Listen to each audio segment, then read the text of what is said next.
Well, hi, everybody, and welcome to the Simple Worship Conversation. And Monica, of course, you know, it's the morning program with Shannon Moore. Monica, tell us a little bit about yourself. You've been on the program before. I have, and thank you. This is actually my third time on the program. And Shannon, thank you for inviting me back.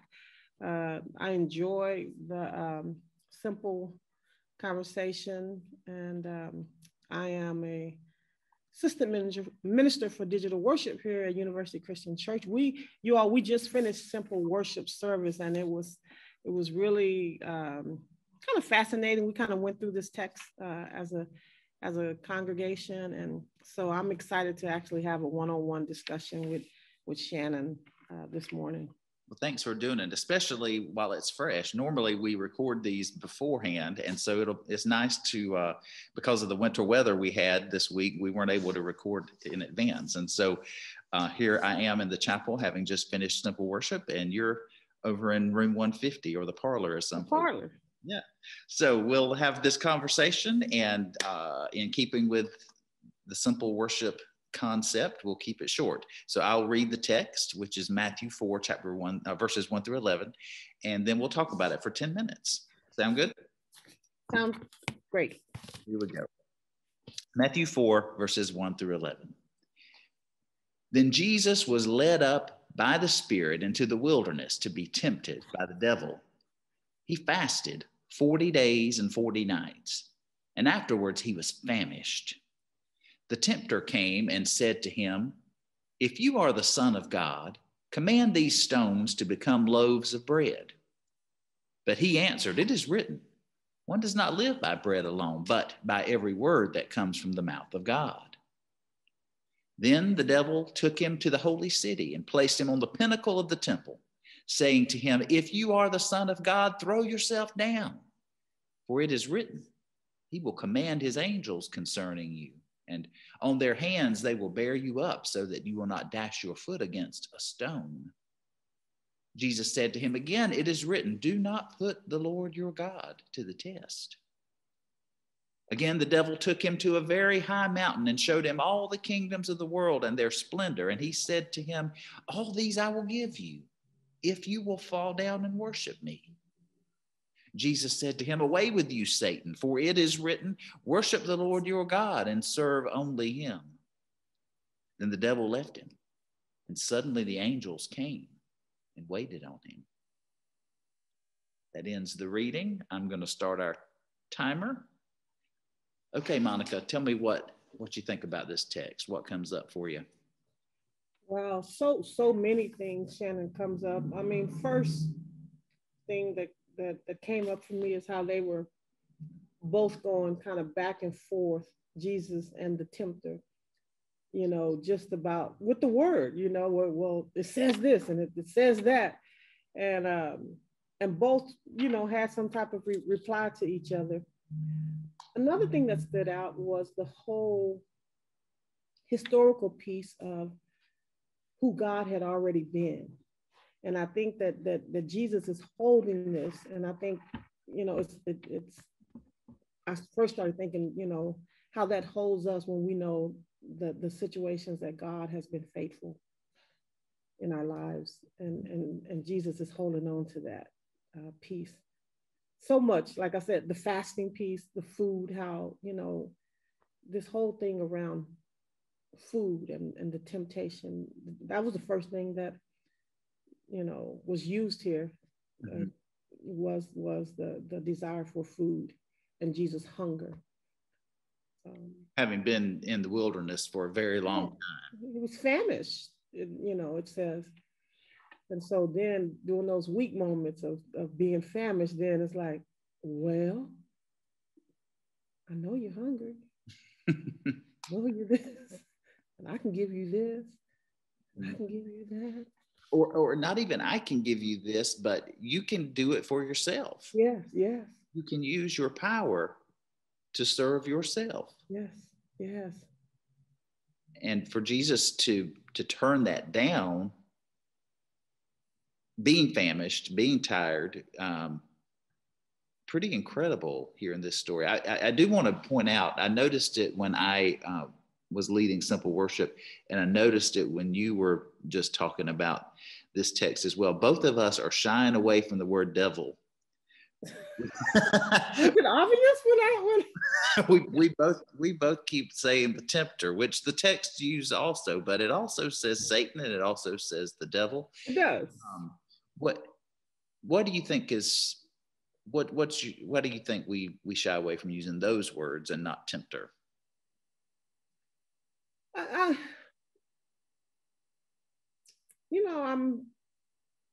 not sure. One thing, because I just feel like there's always this outside force, and sometimes I feel like it's things that we are wrestling with, that are a natural part of us that we have to suppress and overcome, and instead of this outside force, you know what I mean? Mm-hmm. Are you saying that to rely on a devil or something like that? Yeah. It takes some of our own responsibility away and places it on this other being. Yeah. And and I believe that it's a natural thing that we have to learn within ourselves to subdue and to overcome. And I think that that language has been provided as far as so then, you get into my theology now, Shannon, and that's a whole nother show. Well, but no, that's fine. But I'm curious now if you're saying that you imagine this temptation of Jesus was an internal struggle. I think it was his humanity, and not an exchange between him and another being. I think that that goes on within who we are, as humans, that struggle. So whether there was an actual conversation with Jesus and another being, or if it was an internal struggle, that either way it plays out in our own experience. Exactly. Very interesting. Exactly. So and I think that I think we are empowered with the strength of God to overcome those things as Jesus was. If we consider it something that is going on within us, mm-hmm. Within our humanity, and it's the power, of God that strengthen us to overcome these type of experiences that we all have. Have you and I'm going to share one of my own, so I'm not going to throw you under the bus here. I'll give you a second to think about it, but I'm curious if you've ever had a big moment of temptation, not just like I want a piece of chocolate or something like that, but something that would have changed the course of your life. I know for me, the one I always think about was when I was in college and I had changed schools and had changed majors, and it was just taking forever. And I was tired of not having money, and I was tired of driving a ratty car. And I had the opportunity to become the assistant manager at a convenience store. I worked at a convenience store while I was in college, and I almost dropped out of school to do that simply because I wanted a new car, and I wanted, I wanted more money. And I was, a mentor of mine sat down with me and talked me through that decision. But that was a big temptation for me. That would have changed the course of my entire life. Is there something that stands out for you? Yeah, I had a very similar one for the majority of my professional life. As a professional in social services, I had, had risen to a level and worked my way to a level that I wanted, and was the next thing was to become an executive director. And so I was looking at, do I go after that or do I come to seminary? Well, I'm glad you came to seminary. Do I take on, all that, move across the country? I was going to have to move regardless.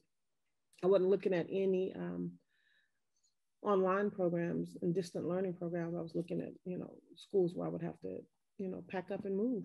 And I tell you, Shannon, just as God provided for Jesus in this text, God has provided for me throughout my whole 3 years here at seminary, more than I could even have expected, you know. And to be honest with you, I was more afraid, and I shared this. The CEO of the company I worked for, she said, "You mean you gonna quit your job and go to seminary, Mom?" I was like, "I'm more afraid not to quit my job than to quit my job." You know, and it's they call me every so often and be like, "How's everything going?" You know, and when the first couple of years I would go back and I could just go right back to my same office and work, and you know, during the summers and the winter. And recently, matter of fact, 2 weeks ago, the vice president of programs, who I was a director up under, he called me and he was like, "How's it going out there?" You know, he's like, what's happening? What, you know, because he's always checking in to see, like, okay, you ready to come back? That's a continued temptation. Yeah. Yeah. And it's funny because I always kind of held that as, you know, that opportunity that I knew I had. And just recently I told him, I said, you know, told him what I was making plans to do. And, you know, I was working in the church already, and, you know, was getting ready to do some other things. And he was just like, really? You know, almost kind of, I didn't close the door all the way, but I. Maybe you closed it, but you didn't lock it. Yeah, exactly. Thank you. So, you know, I'm glad you raised that, you know, how we're tempted and how God provides even through our temptation. And for me, as Jesus relied on here, we know who God has been in our life and how God has been faithful. And we have that to help sustain us and to give us strength when we're going through those times. You know, Jesus knew that, you know, the word 40, when I read this, I think about the Israelites in the 40 years in the wilderness and how God kept them. Even when we have our struggles as they did.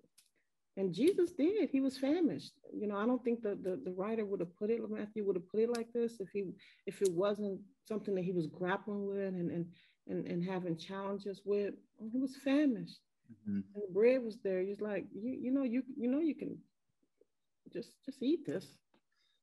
Well, and it's interesting to me that the things that Jesus was tempted by, the bread and the ability to do tricks, you know. Oh man, that was fast. That's our timer. Power. And I'll finish that thought. And then to get fame and glory, all of that stuff that points toward self. He used those same abilities to point outward. You know, he didn't turn the stones into bread, but then later he did feed the multitude with, you know, it was a miracle that he made bread to feed the multitude. And instead of reaching and bringing to himself the glory of an earthly kingdom, made it possible for us to live eternally in a heavenly kingdom. So, and thank God. Thanks be to God. Well, thank you so much. That was our timer. And it's always nice to have a conversation with you, Monica, and have a great week. And I hope everybody has a great week and that it stays a little warmer than it was last week. Yes. And we'll see you next time. All righty. Thank you, Shannon. I enjoyed our time together and being back here with you. Me too. Have a great week.